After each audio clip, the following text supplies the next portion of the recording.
Hello again, precious friends. As promised, our next video where we're going to make what is commonly called lately carnivore macaroni and cheese. And what really is little chicken dumplings enrobed in a really delicious cheese sauce reminiscent of a Welsh rarebit sauce, but we're not going to call it, I guess you could call it Welsh rarebit chicken. But you know, real Welsh rarebit has toasts, but we're not going to do toast. No, Dave, no toast. Thank you. Anyway, so let's get started. Back in Aunt Patty's kitchen on the Carnivore Hippie, in case I forget to say that. Our hardware is going to be a baking dish. Let me get over here. A baking dish. This is a 10 by 6, but you can use an 8 by 8 or a 9 by 9 if you have square, or an 9-inch oval, and a skillet in which to make our cheese sauce, a whisk, and the ubiquitous silicone spatula or scraper.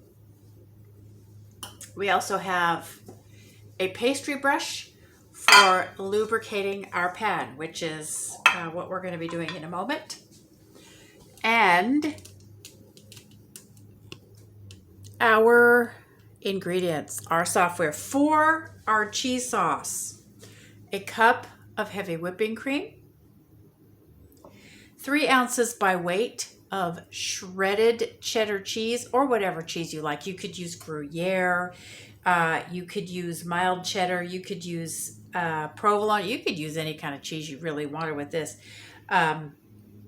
This is mixed white and yellow cheddar.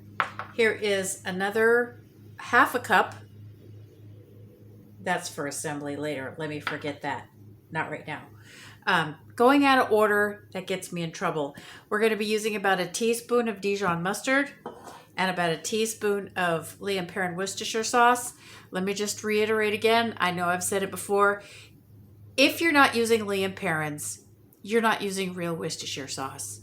If you like the, dare I say it, fake stuff, you know, you do you. But just so you know, this is the only real Worcestershire sauce that exists. The rest of it is not made the way this is made. These are the people that invented this stuff, okay? So, just saying, but you do you. Some freshly ground black pepper and some, this is an ounce, but we're going to use about half of it in the cheese sauce and half of it for the topping during the assembly. So this will be in the sauce, half an ounce of grated pecorino romano, imported. Again, in my opinion, you eat what you want, but in my opinion, American-made pecorino romano just does not taste right. Sorry, it just doesn't, folks. Sorry, you people in Wisconsin and California. You just aren't up to it. Anyway, so after that, for assembly, we have half a cup of pork panko. I crunched these up out of a bag of pork rinds myself. You can use whatever kind you want. You can even use the flavored kind if that's what you want in your dish. Half a cup of shredded cheddar cheese. This is white cheddar.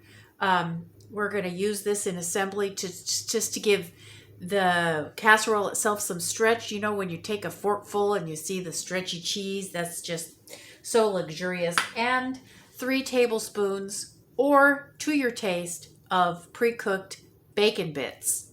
Okay, that is for assembly. To begin, and we have our oven set on broil, and we have high broil, and we have our oven rack set to the second highest rung. So we don't want it too close. We don't want it to go too fast, but we don't want it set on low either, because that's just going to take too long and dry out our casserole. And we also have back there, we have our chicken gnocchis that we made earlier. and they are being kept warm in a metal bowl over a water bath, a bain-marie. They're not in the water, they're in a bowl which is in the water, just to keep them warm. And so we're going to get started with our recipe right now. First thing we're going to do is, we have a pastry brush also for our hardware, and here's my little bacon grease jar, and we're just going to lubricate our baking dish. You don't have to have a pastry brush to do this. You can do this with your fingers, you can do it with a paper towel, you can do it any way you want, but this is, I keep pastry brushes around for this because it goes like super fast and it's super easy to get it even. There we go, that's it. We're done with that. And you can use whatever kind of fat you want. You can use butter. You can use coconut fat. You can use whatever you want. But since we're already having some bacon in the topping, I figure bacon grease is going to be absolutely acceptable. Now we're going to set this aside now that it's ready. And we're going to go over here to Mr. Cooktop with our skillet.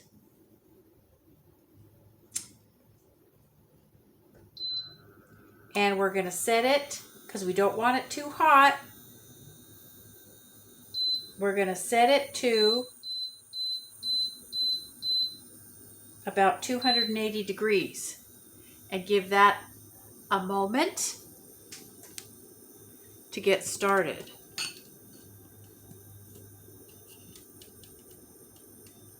There we go.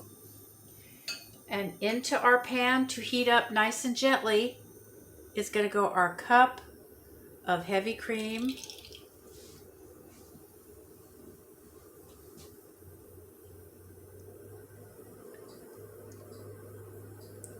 You already know I have a thing about scraping out vessels. That's not going to go away. And this is going to start to heat up. I already heated up this pan a little bit previously, so the cream should get pretty hot. We're not going to boil this.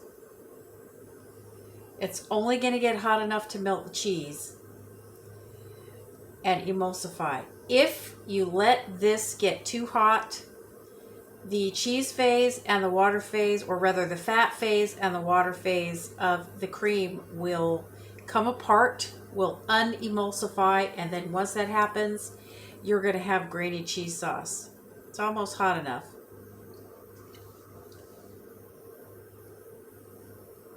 And also what we're going to do is we're going to be whisking this in really slowly. Any of you who have made traditional macaroni and cheese with a traditional cheese sauce knows that you can't do this, you can't rush this. Now, if you've made a traditional velouté, of course, that has flour in it. And so we're just skipping the flour and going straight for the good stuff here. Heavy whipping cream, because it won't need any thickening. The only reason they put flour in traditional velouté sauces is because they're using milk. And milk is too thin, it requires thickening. Okay, so here we go. We're getting there. So we're going to add our cheese, maybe a third at a time.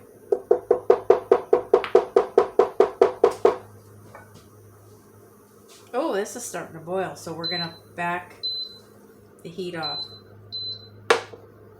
Going to turn it off for a second.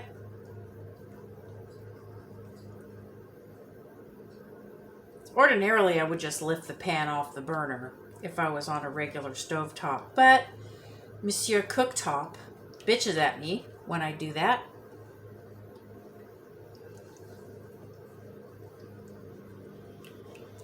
So here we go.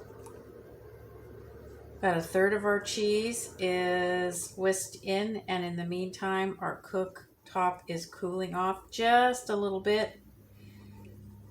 We absolutely do not want this to boil. Absolutely not. No question about it. No boilage. None.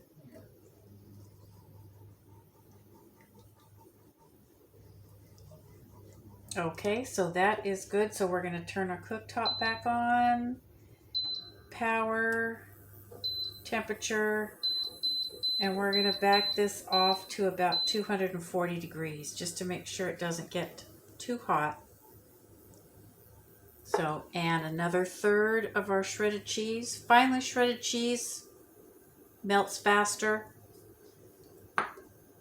But you can even do this, you know, with cheese cut into chunks if you want to. It just takes a little bit longer to emulsify in.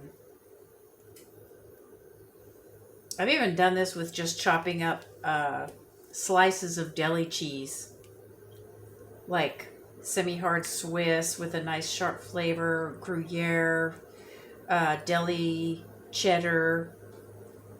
You can just put the whole slice in and just keep whisking until it's melted. Like I said, it takes a little longer, but you know, if sliced cheese is what you have, it's convenient. And see how thick it's getting already? This needs no thickening at all. And about the last third of the cheese. This is 3 ounces of shredded cheese, shredded cheddar to a cup of heavy whipping cream. And you can see how nice and thick it's getting. No thickening needed. I'm going to lower the temperature even a little more to about 200 because we just really don't want this to boil at all.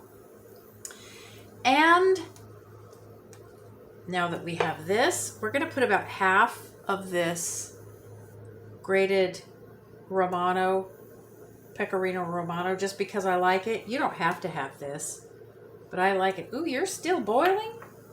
So we're going to turn that off.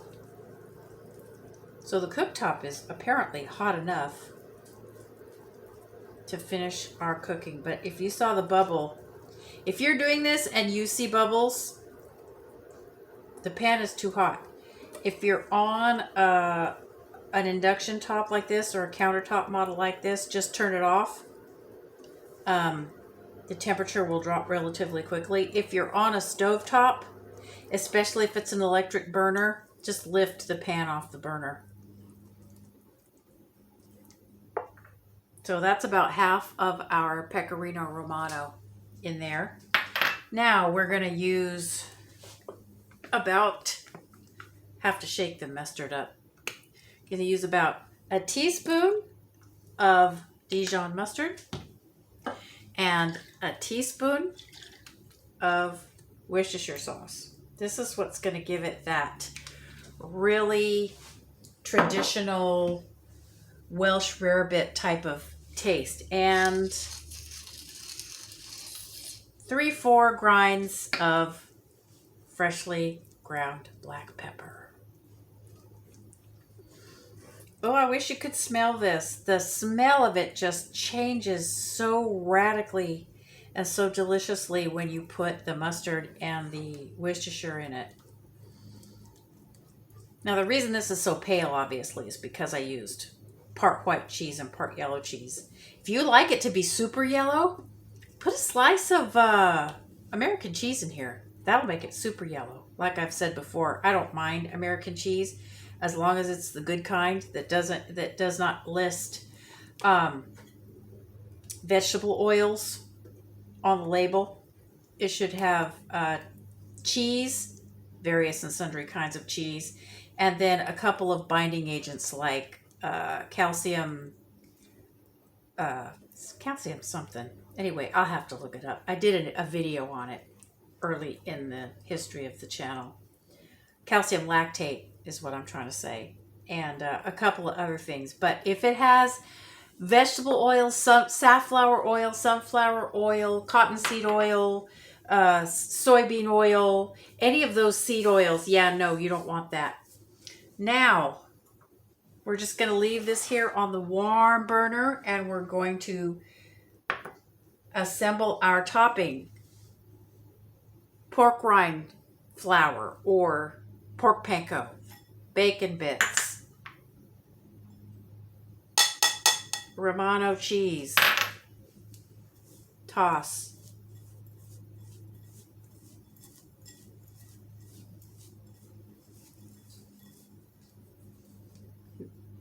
Try not to make a mess. Do as I say, not as I do. Ha! There we go. That's our wonderful crunchy topping. Our oven has been turned on to high broil. Here we go, getting our lovely warm gnocchis.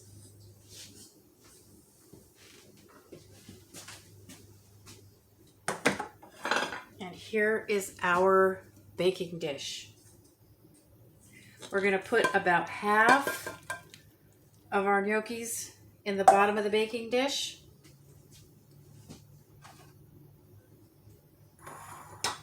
Let me move this over. There we go. And we're going to put, where is my spatula?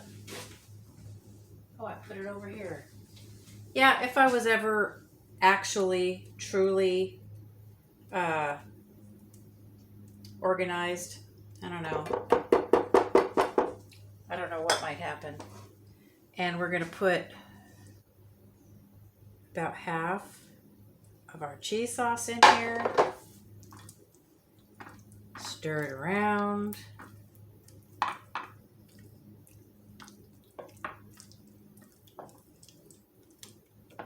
Ooh, my mouth is watering because I know what this is going to taste like. Hee hee. Spread that all back out again. Now, our grated cheese.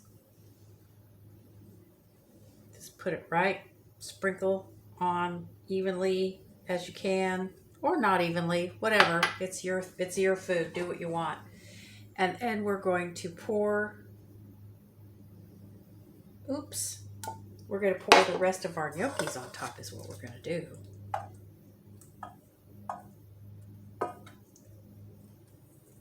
There we go. And then we're going to pour the rest of our cheese sauce.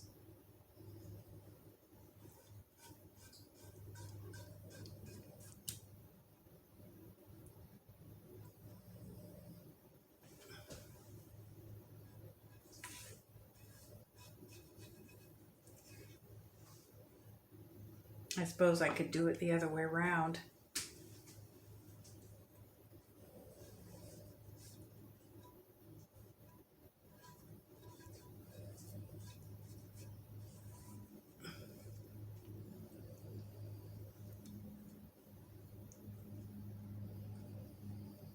There.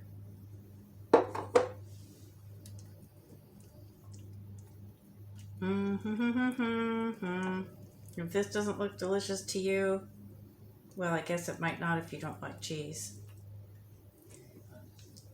But if you like cheese, this is probably making your mouth water right now, as it should. Now, our wonderful crunchy topping. Again, get it in the pan, not on the countertop.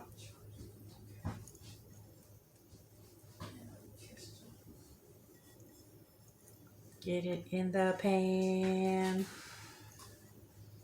There we go. Ah, yes. Now, friends, we're taking it back there to the oven. And we're going to put it in under the broiler on the second shelf from the top. Of course, you may have to deal with your broiler as you see fit.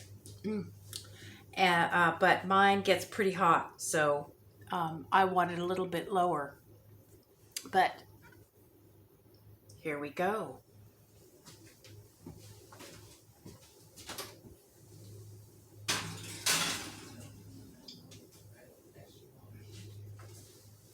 Now, I'm going to leave that door open and I'm going to be watching it because it could go really fast. It goes from golden brown and delicious to burnt black and ugly and inedible in an astonishingly fast period of time. So I'm going to be watching it, and you guys don't need to be sitting and looking at my back for that period of time. So I'm going to pause the camera, and I will see you back here when it's all done, golden and bubbly.